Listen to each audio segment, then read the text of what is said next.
मैं डॉक्टर लक्ष्मी नारायण, प्रवक्ता इतिहास, राजकीय मॉडल संस्कृति वरिष्ठ माध्यमिक विद्यालय ततारपुर इस्तमुरार, रेवाड़ी, हरियाणा, आप सभी विद्यार्थियों का इस व्याख्यान में स्वागत करता हूं।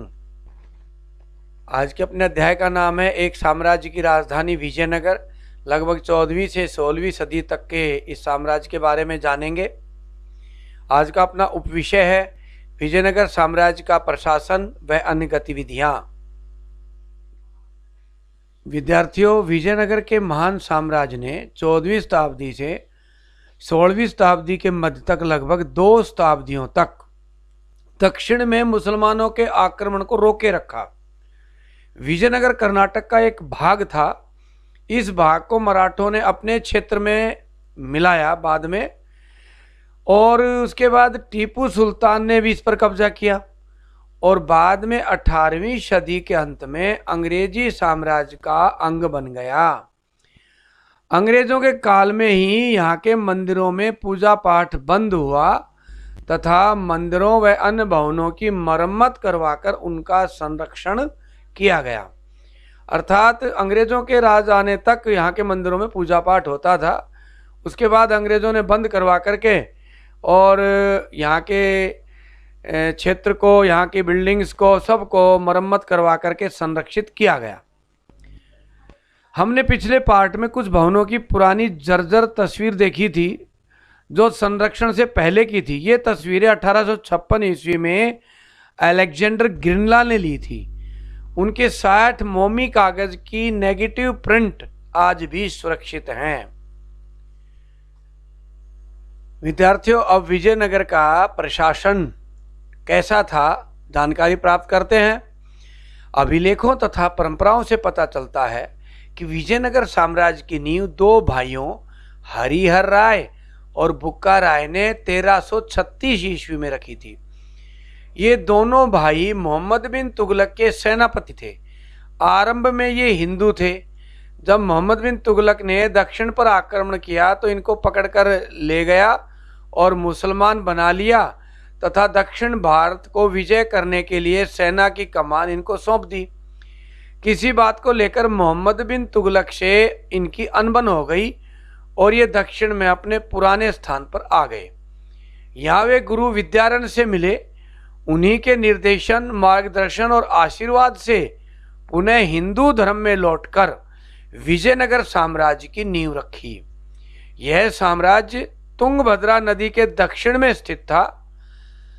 यह पहाड़ी इलाका रामायण में वर्णित प्राचीन किष्किंधा था जो बाली और सुग्रीव की राजधानी होती थी।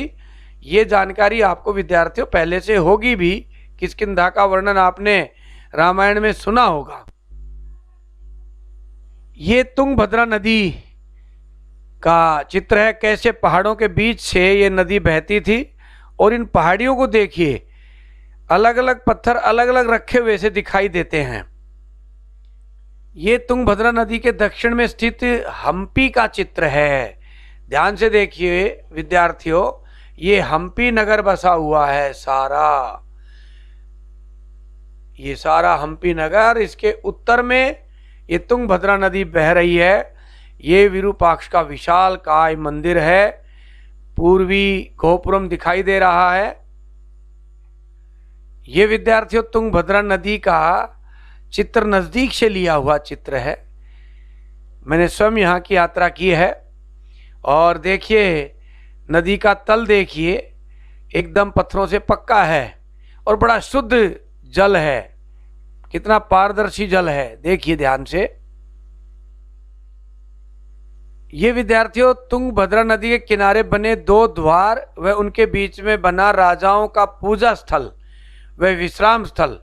अगले बड़े द्वार के पास से तुंगभद्रा नदी बहती है। ये ध्यान से देखिए, ये पहला द्वार और वो आगे दूसरा द्वार, उसके क्रॉस करते ही तुंगभद्रा नदी बहती है। तो राजा महाराजा यहाँ विश्राम करते थे। ये उनका मंदिर था, पूजा स्थल था। तो इस तरह विद्यार्थियों इन दोनों भाइयों ने, हरिहर राय व बुक्का राय ने, विजयनगर साम्राज्य की स्थापना के साथ ही संगम वंश की नींव रखी। पहले 1336 से 1356 ईस्वी तक हरिहर ने राज किया उसके बाद उनके भाई बुक्का राय ने 1356 ईस्वी से 1377 ईस्वी तक राज किया। इनका अपने समकालीन राजाओं के साथ वैचारिक, व्यापारिक व तकनीकी आदान प्रदान हुआ, तो उनके साथ क्षेत्र को लेकर संघर्ष भी हुआ। इन शासकों में दक्षिण के सुल्तान व उड़ीसा के गजपति शासक भी थे। विजयनगर के शासकों का अपने पड़ोसी मुस्लिम शासकों से लंबा और हमेशा संघर्ष चलता रहा। पहला राजवंश जो संगम वंश कहलाता था, उसने 1336 ईस्वी से 1485 ईस्वी तक राज किया। इस वंश को सुलुओं ने उखाड़ फेंका, जो इनके सैनिक कमांडर थे। इस तरह 1485 से 1503 ईस्वी तक सुलुओं ने राज किया। सुलुओं का स्थान फिर तुलु वंश ने ले लिया। विद्यार्थियों, विजयनगर का प्रसिद्ध शासक कृष्णदेव राय इसी तुलु वंश से थे। कृष्णदेव राय ने 1509 ईस्वी से 1529 ईस्वी तक राज किया। इसके शासन की प्रमुख विशेषता राज्य का विस्तार और उसका दृढ़ीकरण थी। इस राजा कृष्णदेव राय ने एक पुस्तक लिखी थी जिसका नाम था अमुक्त मल्यद, जिसमें उन्होंने व्यापार व व्यापारियों के रक्षण पोषण पर बहुत ध्यान देने की बात लिखी है। कृष्णदेव राय की प्रमुख उपलब्धियों को पढ़ते हैं एक बार। उन्होंने 1512 ईस्वी में रायचूर, दोआब, जो तुंगभद्रा और कृष्णा नदियों के बीच का क्षेत्र था, पर अधिकार कर लिया। 1514 ईस्वी में उड़ीसा के शासकों का दमन किया। 1520 ईस्वी में बीजापुर के सुल्तान को बुरी तरह हराया। भव्य मंदिरों का निर्माण करवाया तथा दक्षिण भारत के मंदिरों में बने विशाल गोपुरम जैसा गोपुरम विरूपाक्ष मंदिर में भी बनवाया, जैसा कि हमने पिछले अध्याय में, पिछले व्याख्यान में देखा था। अपनी मां की याद में विजयनगर के पास ही नगलपुरम नामक नगर बसाया। यह विजयनगर का अतुलनीय शांति और समृद्धि का काल कहलाता है। प्यारे विद्यार्थियों, तमिलनाडु के चिदम्बरम मंदिर में रखी हुई कृष्ण देव राय की ये मूर्ति है, जो वहाँ के गोपुरम में रखी है। इसके बारे में पेश ने भी वर्णन किया है उनके शारीरिक रचना के बारे में। वो लिखता है कि उनका मझला कद, गोरा रंग, अच्छी काठी, कुछ मोटा, राजा के चेहरे पर चेचक के दाग हैं। ऐसा उन्होंने राजा कृष्णदेव राय का फिजिकल वर्णन पेश ने किया है। विद्यार्थियों, 1529 ईस्वी में कृष्णदेव राय की मृत्यु के बाद राज्य के ढांचे में तनाव उत्पन्न होने लगा। उसके उत्तराधिकारियों को विद्रोही नायकों और सेनापतियों से चुनौती का सामना करना पड़ा। 1542 ईस्वी तक केंद्र का नियंत्रण एक अन्य राजकीय वंश अरेविदु वंश के हाथों चला गया, जो 17वीं शताब्दी के अंत तक सत्ता पर काबिज रहे। परंतु इसके बाद राजा कृष्णदेव राय के बाद ये साम्राज्य कमजोर होता चला गया और इसका पतन हो गया। इसके पतन को पढ़ते हैं। विजयनगर के शासकों और दक्षिण के सुल्तानों के बीच मैत्रीपूर्ण व तनावपूर्ण दोनों प्रकार के संबंध रहे। 1565 ईस्वी में संबंध बदले और दक्षिण भारत के 3 मुस्लिम शासकों ने इकट्ठा समूह बनाकर विजयनगर पर आक्रमण कर दिया। ये 3 मुस्लिम शासक बीजापुर, गोलकुंडा व अहमदनगर के शासक थे। उस समय विजयनगर साम्राज्य में फूट पड़ी हुई थी। तालीकोटा के मैदान में, जिसे राक्षस तांगड़ी का युद्ध भी कहा जाता है, विजयनगर साम्राज्य के प्रधानमंत्री राम राय के नेतृत्व में सेना पराजित हुई। अर्थात तालीकोटा के मैदान में इस साम्राज्य का पतन हो गया, जिसे राक्षसी तांगड़ी का युद्ध भी कहते हैं। विजयनगर को बुरी तरह से लूटा गया। 3 मुस्लिम आक्रमणकारी राजाओं ने संगठन बनाकर इस सुंदर नगर का सर्वनाश कर दिया। स्वेल अपनी पुस्तक फॉरगॉटन एम्पायर में लिखता है, विश्व के इतिहास में किसी भी समय में एक बड़े और समृद्ध नगर की इतनी भयानक और शीघ्र तबाही कभी नहीं हुई जितनी कि विजयनगर की हुई। एक दिन तो इस नगर के लोग परिश्रमी, धनी तथा समृद्ध थे, परंतु अगले ही दिन यह नगर लुटेरों के हाथों खंडर बन गया तथा हजारों लोग हताहत हो गए। यह तबाही इतनी भयानक थी जैसे कि पहले कभी और कहीं नहीं देखी गई थी। इस युद्ध के बाद भी अरविदु वंश के शासक पहले पेनुकोंडा से और फिर तिरुपति के समीप चंद्रगिरी से शासन करते रहे। आओ विद्यार्थियों, एक बार विजयनगर साम्राज्य के पतन के प्रमुख कारणों पर नजर डालते हैं कि किन कारणों से यह इस युद्ध में बुरी तरह पराजित हुआ। प्यारे विद्यार्थियों, विजयनगर साम्राज्य 1336 ईस्वी से लगातार 300 वर्षों तक राज्य उन्नति और समृद्धि के सोपान चढ़ता रहा और दक्षिण का सबसे शक्तिशाली राजनीतिक केंद्र रहा।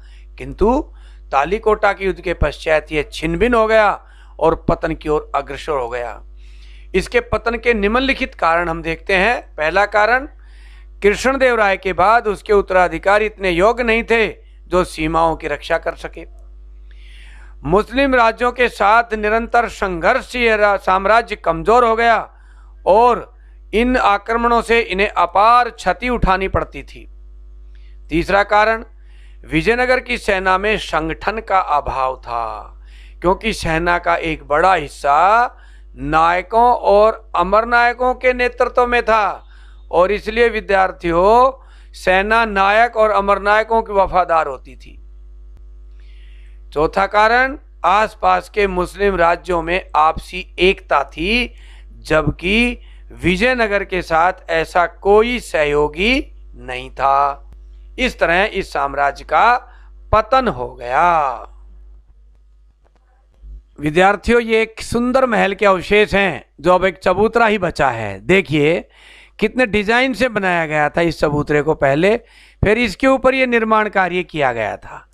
ये पहला और इसके बाद ये, और फिर ये बराबर में कक्ष होंगे, परंतु इसका डिजाइन कोई विशेष प्रकार का ही था। ये एक सुंदर महल का चित्र है जिसको अब संरक्षित करने का प्रयास किया जा रहा है। विद्यार्थियों, आप जानते हैं राय कौन होते थे और नायक कौन होते थे। राय, विजयनगर के शासक अपने नाम के साथ राय लगाते थे, अर्थात नाम के अंत में हम देखते हैं वो राय लगाते थे, जैसे कृष्णदेव राय, बुक्का राय, हरिहर राय आदि। भारत के शासकों में इस तरह की उपाधियां लेने व नाम के साथ लगाने की परंपरा थी। जैसे हम भारत के अनेक शासकों को देखते हैं।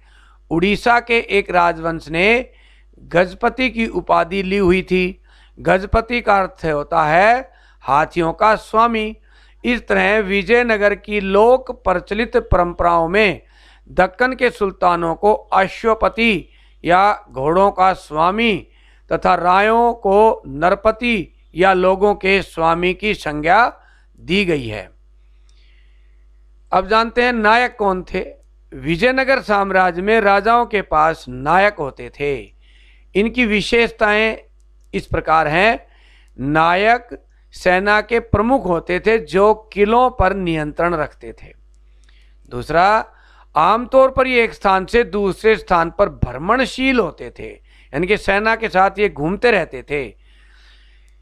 बसने के लिए उपजाऊ भूमि की तलाश में किसान भी इन नायकों का साथ देते थे, क्योंकि ये किसानों को भूमि उपलब्ध करा देते थे जीत करके। आमतौर पर ये तेलुगु और कन्नड़ भाषा बोलते थे। कई बार ये विद्रोह भी कर देते थे, परंतु राजा सैनिक कार्रवाई करके इनके विद्रोह को दबा देता था और अपने वश में कर लेता था। परंतु इन नायकों को अपने क्षेत्र से राजस्व वसूलने का कोई अधिकार नहीं था। वे अपने उस क्षेत्र में शांति व्यवस्था बनाए रखते थे और किलों में रह करके साम्राज्य की रक्षा करते थे। विद्यार्थियों, अब अमर नायकों के बारे में जानकारी प्राप्त करते हैं। अमर नायक कौन होते थे? अमर नायक प्रणाली विजयनगर साम्राज्य की एक प्रमुख राजनीतिक खोज मानी जाती है। ऐसा प्रतीत होता है कि इस प्रणाली में कई तत्व दिल्ली सल्तनत की इक्ता प्रणाली से लिए गए थे। यानी कि इल्तुतमिश ने जब सल्तनत की स्थापना की उस समय इक्ता प्रणाली शुरू की थी, वैसी ये प्रणाली थी। अमर नायकों की विशेषताएं क्या थी? अमर नायक सैनिक कमांडर थे जिन्हें राय द्वारा प्रशासन के लिए राज्य क्षेत्र दिया जाता था। यानी कि राज्य का थोड़ा थोड़ा भाग इनके अधिकार में दे दिया जाता था। वे किसानों, शिल्पकारों और व्यापारियों से भू राजस्व और अन्य कर वसूल करते थे। यानी कि राजस्व इकट्ठा करने का अधिकार इनके पास था, जबकि नायकों के पास राजस्व इकट्ठा करने का अधिकार नहीं था। अमरनायक राजस्व का कुछ भाग व्यक्तिगत उपयोग तथा घोड़ों और हाथियों के रखरखाव के लिए अपने पास रख लेता था। अमरनायक विजयनगर के शासकों को एक प्रभावी सैनिक शक्ति प्रदान करते थे, जिसकी मदद से इन्होंने दक्षिण भारत को जीता। यानी कि अमरनायकों ने एक अच्छी सेना तैयार की।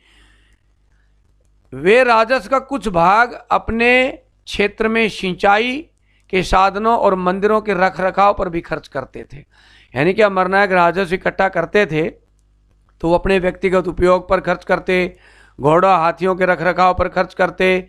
फिर अच्छा राजस्व आए, इलाके में किसान समृद्ध हों तो सिंचाई के साधनों पर भी खर्च करते थे और उस अपने इलाके के मंदिरों के रखरखाव पर भी ये खर्च करते थे।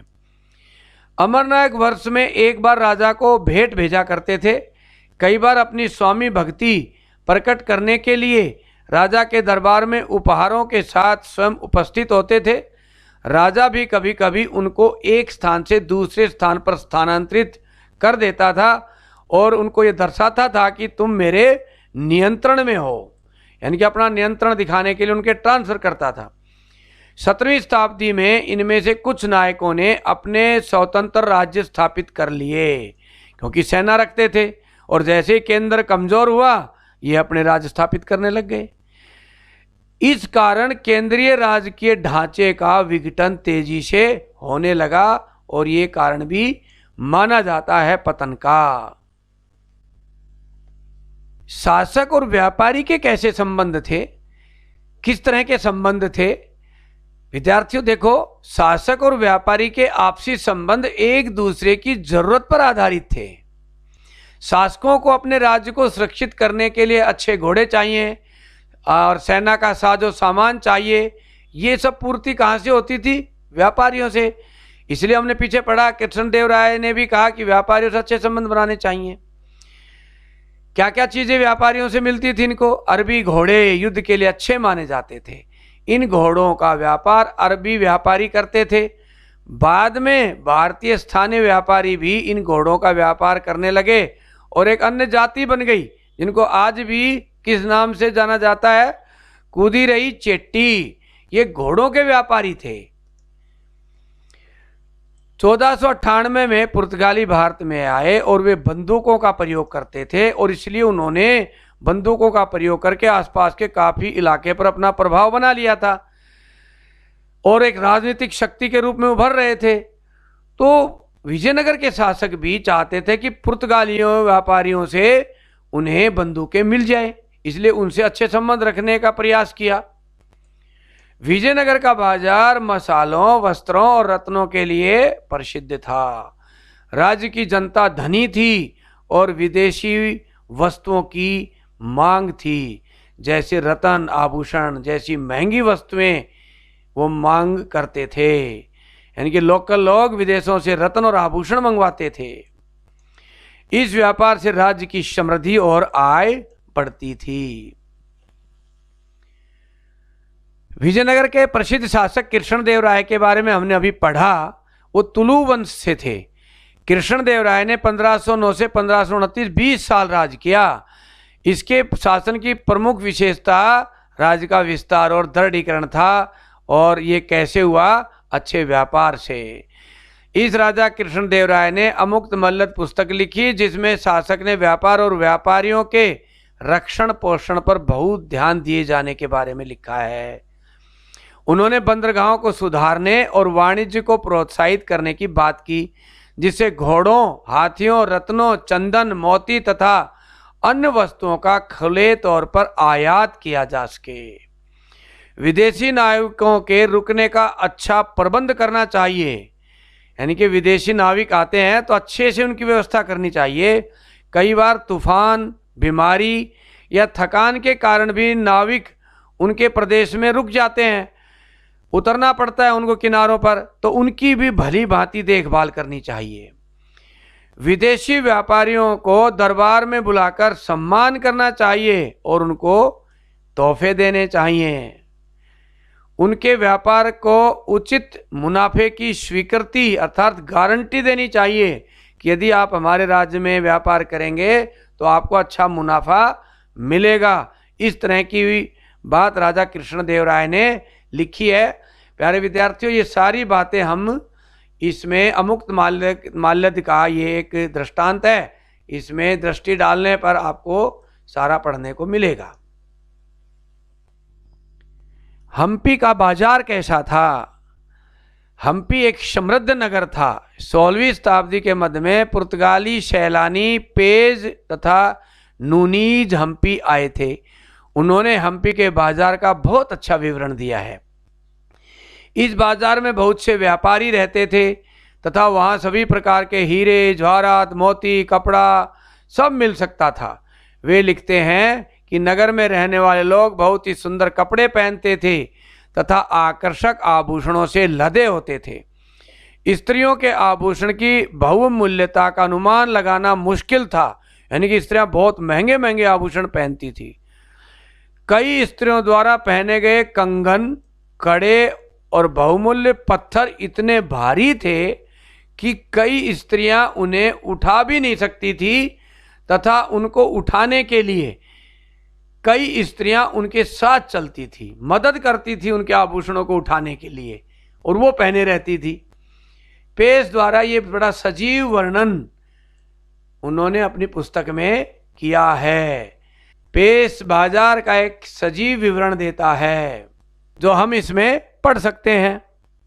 आगे जाने पर एक चौड़ी और सुंदर गली पाते हैं। इस गली में कई व्यापारी रहते हैं। वहाँ सभी प्रकार के माणिक, हीरे, जवाहरात, पन्ने, मोती, छोटे मोती, वस्त्र, पृथ्वी पर होने वाली हर वस्तु जिसे आप खरीदना चाहेंगे पाएंगे। इनकी पृथ्वी पर होने वाली हर वस्तु वहाँ मिलती है। इस तरह से फल फ्रूट भी मिलते हैं, नींबू, संतरे, अंगूर, और इसके अलावा फलों के अलावा और भी बहुत सी वस्तुएं, मांस वगैरह भी मिलता है। सुअर, मृग मांस, तितर मांस, खरगोश, कबूतर, बटेर, ये सभी मिलते हैं। पक्षी, चिड़िया, चूहे, बिल्लियाँ, छिपकलियाँ, ये भी मिलती हैं। तो ये पेश का एक सुंदर वर्णन बाजार का हमें मिलता है। विद्यार्थियों, बाजार अलग अलग जगह पर स्थापित होते थे। कहाँ कहाँ स्थापित होते थे बाजार, कहाँ कहाँ होते थे, देखते हैं। ये मंदिर के सामने का बाजार है। हमने पीछे पढ़ा था कि मंदिर आर्थिक गतिविधियों का भी केंद्र होता था। ये मंदिर का द्वार है और इसके सामने, मंदिर के द्वार के सामने ही ये बाजार है। ये बाजार की लाइनें छोटी छोटी दिखाई दे रही है, दुकानें। ये सामने दुकानों की लाइन है, इनके पिलर दिखाई दे रहे हैं। ये सब दुकानें थी। कितना सुंदर बाजार मंदिर के सामने था। ये बाजार बाल कृष्ण मंदिर के सामने का है। ये भी मंदिर के सामने का बाजार है। वो सामने बड़ा विशालकाय गोपुरम दिखाई दे रहा है और ये मंदिर है के सामने के बाजार हैं। ये देखिए विद्यार्थियों, जलाशय के दोनों तरफ कितना भव्य सुंदर बाजार का दृश्य है। ये दुकानें हैं दोनों तरफ। देखिए, ये सामने एक मंच है जिस पर कलाकार अपनी प्रस्तुति देते होंगे। ये देखिए, एक बाजार है जिसके दोनों तरफ दुकानें हैं। बीच में एक भव्य 2 मंजिला एक हम मंच देख रहे हैं। ये 2 मंजिला मंच हम देख रहे हैं। यहाँ पर कलाकार और संगीतकार या नृत्य करने वाले यहाँ आते होंगे और बाजार में लोगों का मनोरंजन करते होंगे। ये सामने दुकानों के पिलर हैं, दोनों तरफ दुकानें हैं। तो कितना मनोरम दृश्य होता होगा बाजार का उस समय। ये विद्यार्थियों 2 मंजिला बाजार है। देखो 2 मंजिल की दुकानें हैं। देखो ये कितने सुंदर पिलर हैं। एक एक पिलर को देखो, पत्थर से, ग्रेनाइट पत्थर के हैं सब पिलर। बहुत मजबूत होता है ग्रेनाइट पत्थर। उसके ऊपर फिर ये दूसरी मंजिल है, वो पीछे दिखाई दे रहा है बाजार। तो 2-2 मंजिल के भी बाजार यहाँ मिलते हैं। ये भी एक बड़ा बाजार स्थल है। देखिए दोनों तरफ ये दुकानें हैं, पिलर दिखाई दे रहे हैं दुकानों के। ये विशालकाय बाजार स्थल। विद्यार्थियों ये खुला बाजार स्थल था जो मेलों के अवसर पर सजता था। इसको हम पिछले व्याख्यान में भी देख चुके हैं। इस पे भी मंच बने हुए हैं जगह जगह। इन मंचों पर अलग अलग प्रकार की दुकानें लगती थी। ये देखिए बाजार में ये चबूतरे बने होते थे। इन चबूतरों पर छाया करने के लिए खड्डे बने होते थे। पिछले व्याख्यान में हमने देखे थे। इनमें बांस लगा करके और अपनी बरसात या धूप से छाया करते होंगे, और इस तरह से पक्के बाजार स्थल थे। विद्यार्थियों ये एक दान पात्र है जो भगवान बाल कृष्ण के मंदिर के सामने रखा है। इस दान पात्र के हमारे इससे पीछे की साइड में बाजार था और ये मंदिर के दरवाजे के सामने रखा है। 2 प्रकार के दान पत्र थे। एक में नाली बनी हुई है, एक में नाली नहीं है। इसमें बीच में एक दीवार है, पत्थर को काट कर बनाया गया है। ये पत्थर के 2 ढक्कन इन पर रखे रहते थे। पत्थर को काटकर बनाया गया हौज इस नगर में अनेक स्थानों पर मिलते हैं, जिनमें पशु आदि के पीने के लिए पानी डालते होंगे। अनेक जगह मिलते हैं इस तरह के, पत्थर को काटकर बनाए गए हैं। ये विद्यार्थियों कुछ हथियार हमें वहां से मिले हैं। देख रहे हैं आप, भाले हैं नुकीले, ये हाशिए हैं, ये कुलाड़ा है। यह एक शाही स्नानागार है जो रानियों के लिए बनाया गया था। ये देखिए ये सारा हौज है पानी का। चारों तरफ वरांडे बने हुए हैं, एक साइड में कमरे भी हैं। ये पूजनीय देव की मूर्तियां अनेक जगह वहां मिलती है। इनको खंडित कर दिया गया आक्रमणकारियों द्वारा। ये हाथ इनके तोड़ दिए गए हैं। इस तरह से कई जगह से खंडित कर दी गई है ये मूर्तियां। ये पैर से तोड़ दिया गया है। बहुत सुंदर मूर्तियां थी ये एक विशाल शिवलिंग है। वहां ग्रेनाइट की पहाड़ियां हैं और पत्थर बड़ा मजबूत है, तो उन पर मूर्तियां उकेरना बड़ा आसान है। तो वहां पर पत्थरों पर उकेरी हुई मूर्तियां खूब मिलती है। देखो ये हाथी को अपने वश में कर रहे हैं। एक हाथी ने एक व्यक्ति के ऊपर आक्रमण कर दिया, तो पीछे ये इसको वश में कर रहे हैं। ये कि पत्थरों को काट करके विशालकाय भगवान गणेश की मूर्ति वहां है। विद्यार्थियों हमने 2 व्याख्यानों में यहाँ के महलों, मंदिरों और बाजारों को देखा। इनको कैसे संरक्षित किया गया, ये प्रक्रिया एक बार देखते हैं। 20वीं शताब्दी में हम्पी का संरक्षण भारतीय पुरातात्विक सर्वेक्षण तथा कर्नाटक पुरातात्विक एवं संग्रहालय विभाग द्वारा किया गया। 1976 ईस्वी में हम्पी को राष्ट्रीय महत्व का स्थल घोषित किया गया। बाद में 1986 में यूनेस्को ने विश्व विरासत घोषित करते हुए पुरातत्व स्थल घोषित कर दिया। 1980 ईस्वी में हम्पी के भौतिक अवशेषों के सूक्ष्मता से प्रलेखन की एक महत्वपूर्ण परियोजना का शुभारंभ किया गया। लगभग 20 वर्षों में विश्व के अनेक विद्वानों ने इस जानकारी को इकट्ठा और संरक्षित करने का कार्य किया। 20 साल तक कार्य करते रहे देश विदेश के इतिहासकार और विद्वान। अब कैसे कार्य किया, उनकी आरंभिक प्रक्रिया हम पढ़ते हैं कि उन्होंने सारे हम्पी क्षेत्र को एक मानचित्र में तैयार किया। इस विशद प्रक्रिया के सिर्फ एक हिस्से की बारीकी से जानकारी लेंगे, यानी कि मानचित्र निर्माण की।